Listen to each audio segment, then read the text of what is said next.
Hello everyone, welcome to science and mathematics world. I am Kaushlendra Khare और आज की इस वीडियो में हम देखेंगे चैप्टर 4 स्ट्रक्चर ऑफ एटम्स के इंडेक्स क्वेश्चंस को, जो कि पेज नंबर 52 पे हैं।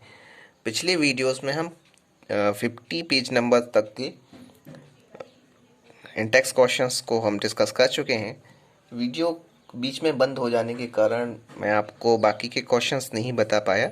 इस वीडियो में हम आगे के इंडेक्स क्वेश्चंस को डिस्कस करेंगे। तो चलिए देख लेते हैं।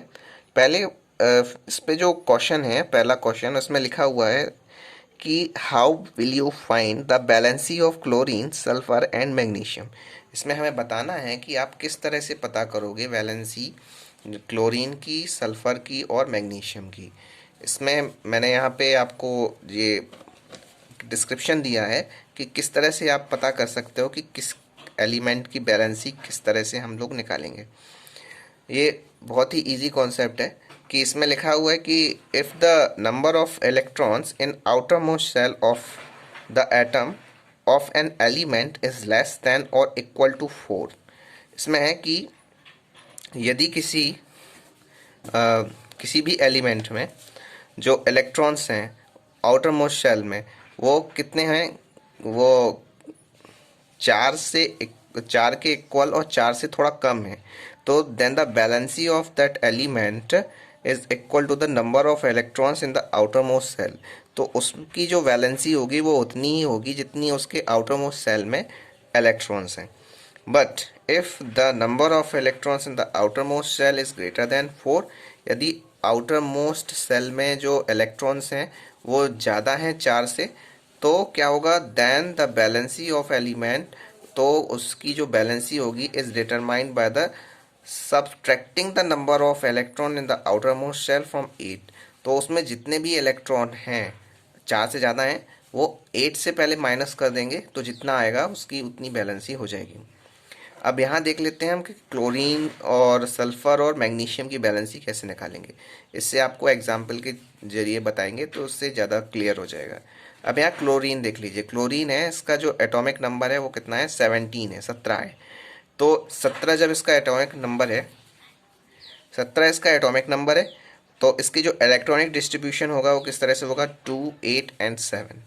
इसकी बैलेंसी कितनी होगी, अब देखिए इसके आउटर मोस्ट में कितने हैं, 7 इलेक्ट्रॉन्स है। 7 है जो 4 से ज़्यादा है, तो 4 से ज़्यादा होता है तो उसमें क्या करना पड़ता है, 8 से माइनस कर देते हैं। तो 8 से माइनस किया हमने 7 को, तो कितना आया, 1।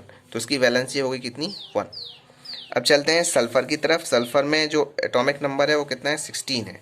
तो जब 16 है तो उसका इलेक्ट्रॉनिक डिस्ट्रीब्यूशन क्या होगा, इलेक्ट्रॉनिक डिस्ट्रीब्यूशन होगा इसका 2, 8 और 6। अब इसमें भी 6 है, 6 है मतलब कितना है आपका, उससे ज़्यादा है, 4 से ज़्यादा है। जब 4 से ज़्यादा है तब इसके लिए क्या करेंगे, 8 से हम माइनस कर देंगे 6 को। तो जब 8 से हमने 6 को माइनस किया तो कितना आया, 2, और यही इसकी बैलेंसी हो जाएगी। अब चलते हैं मैग्नीशियम की तरफ। मैग्नीशियम का एटॉमिक नंबर होता है 12। अब इसका इलेक्ट्रॉनिक डिस्ट्रीब्यूशन हो कितना होगा, 2, 8 एंड 2। तो इसकी वैलेंसी कितनी होगी, इसके आउटर मोस्ट में है 2 इलेक्ट्रॉन्स हैं, तो 2 इलेक्ट्रॉन्स हैं, 4 से कम है, इसीलिए इसकी वैलेंसी 2 होगी।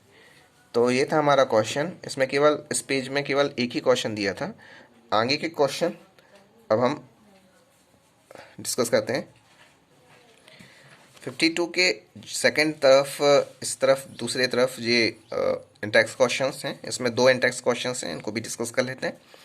पहले इंटेक्स क्वेश्चन में लिखा हुआ है कि if the number of electron in an atom is 8 and the number of proton is also 8, then what is the atomic number of the atom and what is the charge of an atom. इसमें बताना है हमें कि किसी, ये एक important question है। इस टाइप का क्वेश्चन आपके लिए 2 मार्क्स के लिए पूछ लिया जाता है, 1 या 2 मार्क्स के लिए। इसमें है कि यदि इलेक्ट्रॉन हैं किसी भी एटम में 8 और प्रोटॉन भी 8 हैं, तो उस पर एटॉमिक नंबर कितना होगा उस एटम का, और वो कह रहे हैं उसका चार्ज कितना होगा उस एटम पर। तो इसका आंसर ये है कि the atomic number of an atom is equal to number of proton of that atom. तो एटॉमिक नंबर को हम किस तरह से डिस्क्राइब करते हैं, एटॉमिक नंबर जो होता है तो उसमें जितने नंबर उसमें प्रोटॉन के जितने प्रोटॉन होते हैं उतना ही उसका एटॉमिक नंबर होता है।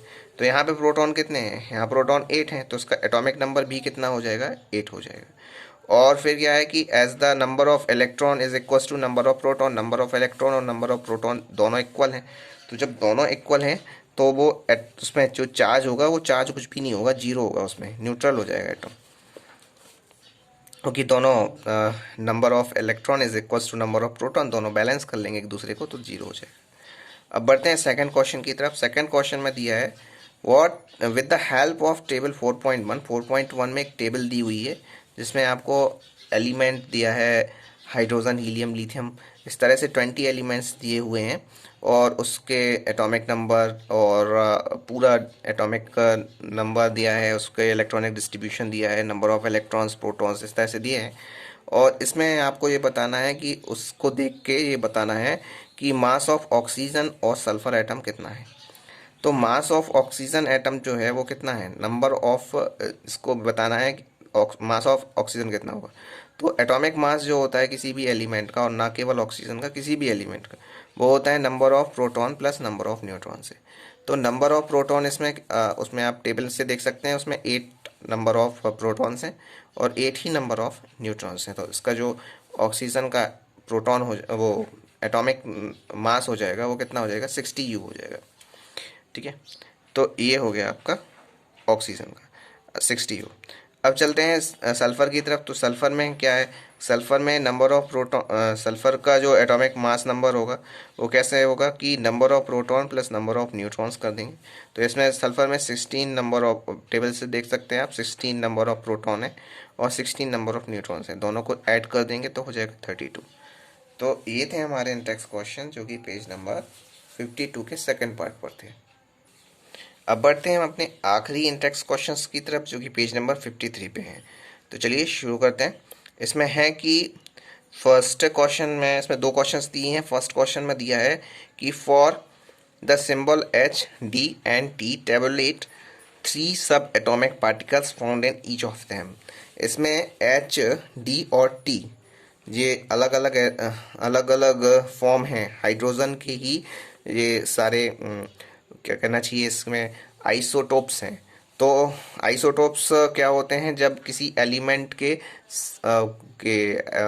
सेम एटॉमिक नंबर होता है लेकिन मास नंबर अलग अलग होता है, तब उसमें उसको बोलते हैं आइसोटोप्स। तो इसमें सब एटॉमिक पार्टिकल्स बताना है।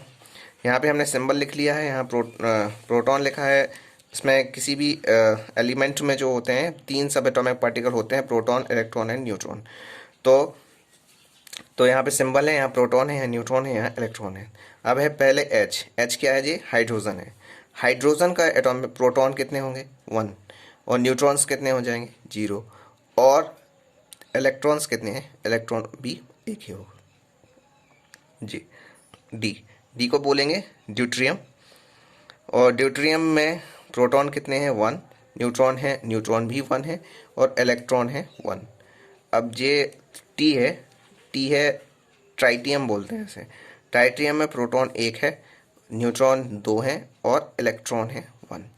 तो ये था हमारा क्वेश्चन। इसमें खाली हमें यही बताना था कि इसमें कितने सब एटॉमिक पार्टिकल हैं, किस तरह से हैं, इनके नाम ज़रूर याद कर रखिएगा, हाइड्रोजन, ड्यूट्रियम और ट्राइटियम। अब बढ़ते हैं सेकंड क्वेश्चन की तरफ। सेकंड क्वेश्चन में लिखा है कि write the electronic configuration of any one pair of isotopes and isobar. हमें किसी भी आइसोटोप और एक पेयर आइसोटोप की और एक पेयर आइसोबार की वो लिखना है हमें, इलेक्ट्रॉनिक कन्फिग्रेशन। तो इसमें हमने लिख दिया है इसमें कि ये पहले लिखा है 12C6 and 14C6 are isotopes. ये कार्बन के आइसोटोप्स हैं। यहाँ पे आप देख सकते हैं जो 12 है, same atomic number 6 but different mass number 12 14। Mass number ऊपर लिखा जाता है और एटॉमिक नंबर नीचे लिखा जाता है। जब किसी एटम का सेम एटॉमिक नंबर होता है और डिफरेंट मास नंबर्स होते हैं तब उसको बोलते हैं आइसोटोप्स। अब यहाँ पे आप देख लीजिए, यहाँ पे कार्बन के लिए लिया गया है, यहाँ पे 12 एटॉमिक नंबर है किसका, 12 एटॉमिक मास है कार्बन का और 6 एटॉमिक नंबर है। तो और यहाँ पे देख लीजिए 6 और 14 यहाँ अलग अलग हैं, तो इसलिए मास नंबर अलग हैं और बट एटॉमिक नंबर सेम ही है। तो इसीलिए ये क्या है, आइसोटोप्स हैं कार्बन के। तो ये आइसोटोप्स हैं और have the same electronic configuration, की इलेक्ट्रॉनिक कन्फिग्रेशन सेम ही होगी। जैसे इसमें 6 है तो इसीलिए 2 एंड 4। अब जो है नियॉन, नियॉन में यहाँ देख लीजिए, अब ये आइसोटोप्स हो गए। अब आइसोबास, आइसोबास में क्या होता है कि सेम मास नंबर होता है बट डिफरेंट एटॉमिक नंबर होते हैं। तो सेम मास नंबर यहाँ देखिए 22, यहाँ भी 22, but different mass number 10 and 11, different atomic number 10 and 11। ठीक है। अब नियॉन है ये, तो इसका ये आइसोबास है, तो इसकी जो इलेक्ट्रॉनिक कॉन्फ़िगरेशन किस तरह से होगी, इसका जो यहाँ पे ये 10 है ना, इसी का देंगे हम पहले। तो N22 Ne, नियॉन 10, इसका है होगा 2 और 8। अब 22 नियॉन 11, इसका हो जाएगा कितना, 281। तो ये थे हमारे क्वेश्चंस। अभी यहाँ पे इस वीडियो में सारे क्वेश्चंस हो चुके हैं। आई होप आपको समझ में आ गया होगा। आप पिछली वीडियो को भी देख लीजिएगा, उसमें आपके जो क्वेश्चंस हैं, इसका जो सेकंड पार्ट है उस पिछले वीडियो का, और इसमें आज आपके पूरे इंटेक्स क्वेश्चंस कंप्लीट हो गए हैं, जो कि आपके चैप्टर 4 स्ट्रक्चर ऑफ एटम के हैं। एक्सरसाइज के क्वेश्चंस और भी क्वेश्चंस देखने के लिए हमारे चैनल को सब्सक्राइब कर लें, और इसे अपने दोस्तों के साथ भी शेयर करें, और वीडियो को लाइक ज़रूर कर दिया करें, और कमेंट करके बताएं आपकी क्या क्यूरीज़ हैं, क्या आपको और पढ़ना है, क्या समझ में नहीं आया, वगैरह वगैरह। तो मिलते हैं अगले वीडियो में। गुड बाय, जय श्री राम।